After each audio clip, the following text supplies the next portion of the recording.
Hi there guys, I hope you are having a good day. Grab yourself a cup of tea and let's talk some boxing because Eddie Hearn has just signed a 5-year broadcasting deal to take Matchroom to DAZN in the UK, and he is now leaving Sky Sports.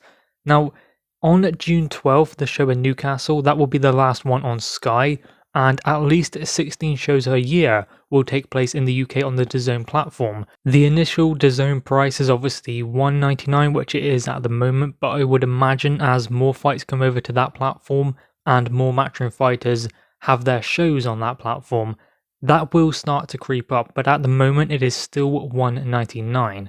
Now, Eddie Hearn said he needed someone or a partner to share his vision for boxing for the future and is willing to put the kind of investment they need to take boxing to the place where they want to take it. And he believes that DAZN is the unrivaled global home of boxing. So clearly he is moving forwards with working with DAZN in America and now in the UK as well. And I think we all saw this coming.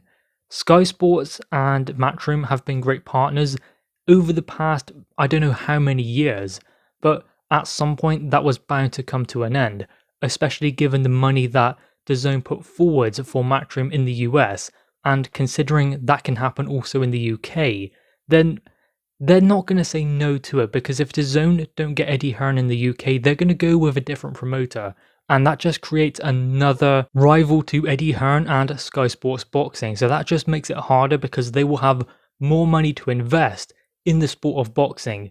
So realistically, Eddie Hearn done the right thing for Matchroom Boxing himself and his fighters to ensure that they have the money to put forwards and the resources to put on the kind of fights that they want to, the shows as well, the undercards, giving young fighters the opportunities.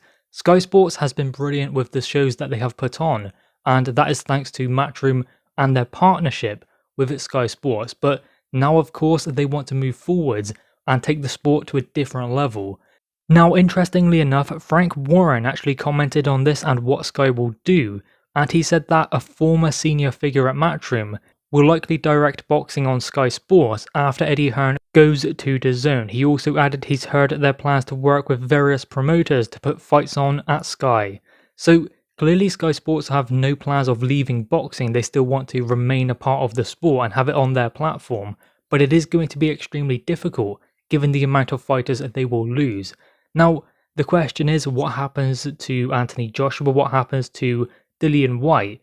The two big names, there are other big names as well, but those guys, what happens for them with Sky Sports or DAZN? Well, those guys have separate contracts because Anthony Joshua is obviously signed with Matchroom, and Dillon Whyte is actually not signed with Matchroom. He's usually on a fight-by-fight deal. So he does continuously work with Eddie Hearn and Matchroom Sport, but he isn't necessarily tied into a contract, so he can do whatever he wants. He can choose to remain on Sky Sports, or he can go with Eddie Hearn to DAZN. That will of course be a part of the deal. I wouldn't imagine that Dillon Whyte is a part of this. I wouldn't imagine either that Anthony Joshua is, unless we hear anything different. So AJ and Dillon Whyte will be left at their own discretion to make a decision which platform they will choose. And they are now in a position where they can make their own decisions. Obviously, Anthony Joshua has a deal with Matchroom, but also an exclusive deal with Sky Sports, which is near its end. And as we said before, Dillon Whyte is on a fight-by-fight deal. So it doesn't necessarily matter what Dillon Whyte does. I mean, he can decide DAZN, Sky Sports, just the same as in the US. It is down to the US broadcasters to put forward an offer for a fight that Dillon Whyte is involved with. So that's why in the US it's not always on DAZN for Dillon Whyte's fights. It's down to the discretion of the US broadcasters to decide whether they want to take the fight or put an offer forward to have it on their platform. But that aside, for the majority of Matchroom's stable, they will now be fighting on DAZN after the Newcastle show, and that will be the last show for Sky Sports and Matchroom Boxing, as Eddie Hearn and Matchroom go forwards with this DAZN deal, working with them in the US and now exclusively for the next 5 years in the UK as well. Anyway, guys, what are your thoughts on this? Make sure you leave your thoughts in the comments below. Also leave a like and grab that subscribe button. Thanks guys.